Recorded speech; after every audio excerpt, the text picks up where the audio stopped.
It's raining. We're supposed to have 20-mile-an-hour winds with upwards of 2 inches of rain tonight, and I wanted to see if my Minifly would really keep me dry. Another thing I'd like to know is whether I can keep my gear dry on the ground.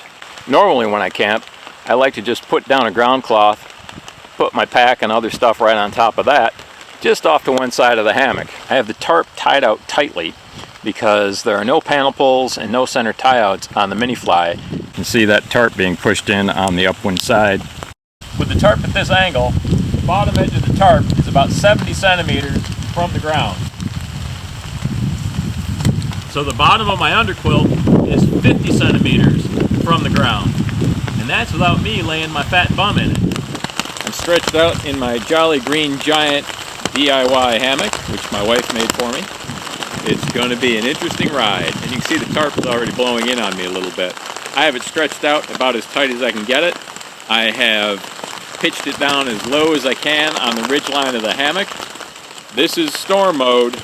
Let's see if it works for me. A unique feature of the Warbonnet Fly series of tarps are these end peaks, or these little partial doors that close. And they help protect the end of the hammock. So the tarp kept blowing in right against the side of the hammock while I was laying in it. My solution was to rig a line up and over the ridge line of the hammock, and then stake it out on each side of the hammock. On the upwind side, I put a stick in to prop the line up. That line I rigged up and over the ridge line of the hammock does seem to be fairly effective at preventing the tarp from blowing right in and pressing against the side of the hammock. It's not as good as having the panel pulls, but it's definitely helping quite a bit. We had our big rainstorm last night, over 2.5 inches of rain, wind gusts up to 30 miles an hour. The underquilt and the hammock stayed dry. We'll say one thing I did have to have was this drip line, which is saturated.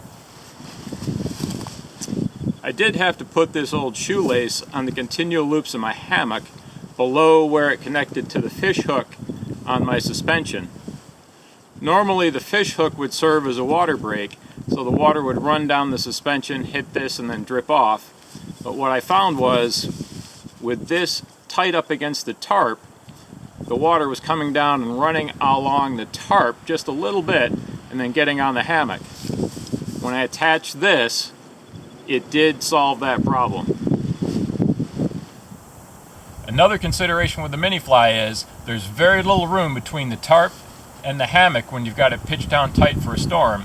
And it's hard to change your clothes. It's even harder to change your clothes when they're all wet and you're trying not to brush up against the hammock or the underquilt and get that all wet.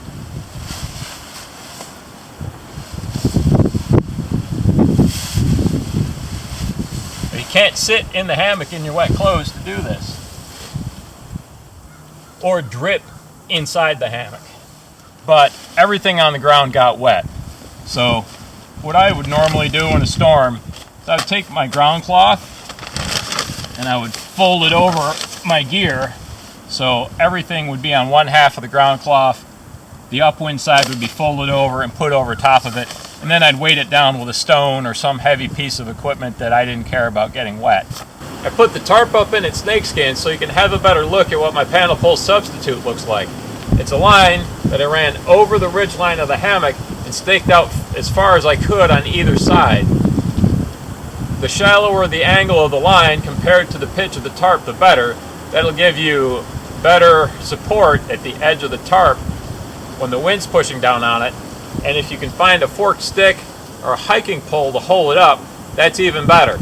So there was a narrow strip of dry ground underneath the tarp. I'd say it's about 45 centimeters, maybe 18 inches. You'd still want to have everything covered up.